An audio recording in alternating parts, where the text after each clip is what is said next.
Assalamualaikum warahmatullahi wabarakatuh. Halo teman-teman. Jadi di sini aku Atika dan teman aku Safa.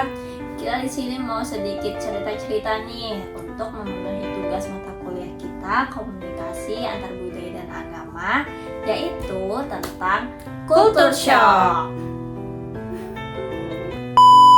Nah, sebelum masuk ke cerita-cerita, kita mau jelasin dulu nih, apa sih culture shock itu? Safa boleh dijelasin apa itu culture shock? Boleh banget. Jadi culture shock itu adalah perasaan kurang nyaman atau perasaan shock ketika kita di tempat baru.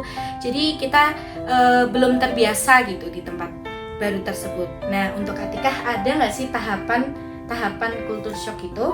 Nah, jadi teman-teman, culture shock itu ada tahapannya. Jadi apa aja sih tahapannya? Yang pertama ada honeymoon stage, yaitu adalah dimana ketika teman-teman mendatangi tempat yang baru, melihat semuanya itu indah. Nah, itu adalah honeymoon stage. Lalu yang tahap kedua ada frustration stage, yaitu dimana ketika teman-teman menemukan sesuatu yang tidak sesuai dengan ekspektasi teman-teman di tempat yang baru.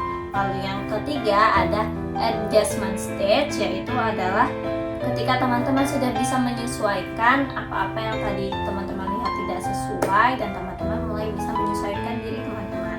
Lalu ada yang terakhir ada acceptance stage, yang artinya adalah masa-masa penerimaan ketika teman-teman sudah mulai terbiasa, mulai menerima apa-apa yang tidak sesuai tadi dan sudah tidak mengalami culture shock. Ada banyak ya ternyata tahapan Iya. culture shock itu. Nah, langsung aja nih, kan kita udah jelasin tentang culture shock. Kita langsung pengen tahu nih, Safa ada nggak sih cerita Safa tentang culture shock? Ada banget. Jadi teman-teman, kan aku itu bisa dibilang akamsi. Kalian tahu nggak sih akamsi itu apa? Akamsi itu anak kampung sini. Nah, jadi aku kan orang Jogja nih. Jadi ketika Lebaran banyak itu para pendatang ke Jogja, atau bisa disebut mungkin mereka dulunya orang Jogja tapi kerja di luar, jadi waktu Lebaran mereka balik lagi ke Jogja. Nah, jadi waktu Lebaran itu tuh seketika jalanan yang tadinya nggak terlalu ramai jadi ramai banget kan. Nah, kalian tahu kan orang Jogja itu biasa disebut dengan ramah, sabar, dan lemah lembut gitu kan.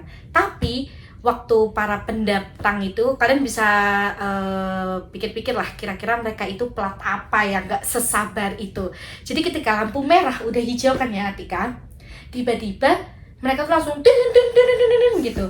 Kita sebagai orang Jogja yang tidak terbiasa ditin atau biasa Di klakson ya nggak biasa diklakson atau yang biasa aja gitu, ketika udah hijau langsung jalan gitu kan, kesal ya, iya kan, kesel nggak? Iya. Ya, kita tuh jadi kayak itu shock aku sih salah satunya sebagai orang Jogja menghadapi pendatang yang kurang sabar gitu.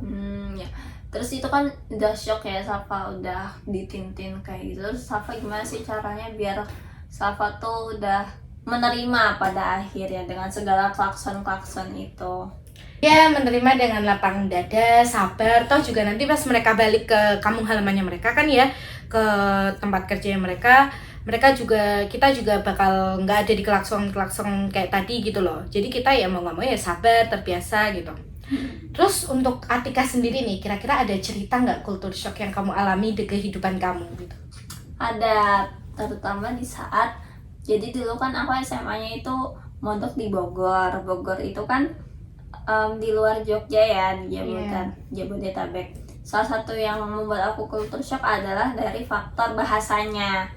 Nah, mungkin kalau di sana bahasa tentang memakai kata ganti lu gua itu kan pastinya nggak kasar ya. Kalau di sana aku udah ngerti sih, tapi kan kalau untuk kita orang Jogja mungkin masih ngerasanya itu Kurang adalah sopan. Iya, kurang sopan gitu bisa dibilang.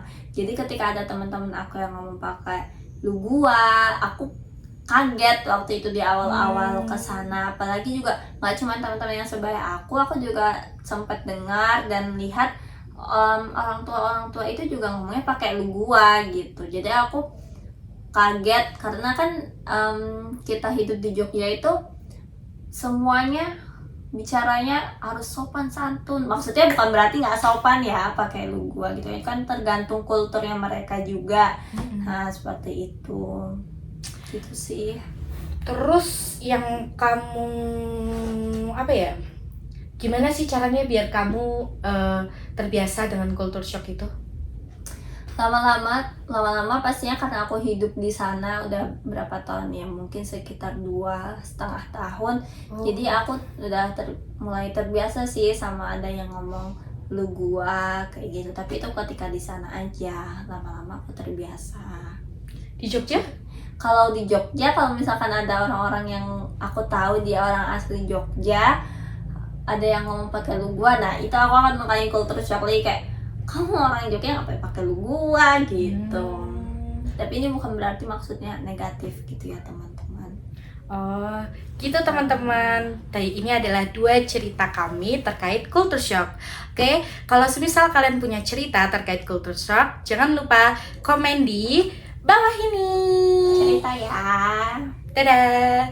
Sekian dari kami, Safa dan Atika. Pamit undur diri. Wassalamualaikum warahmatullahi wabarakatuh. Bye bye.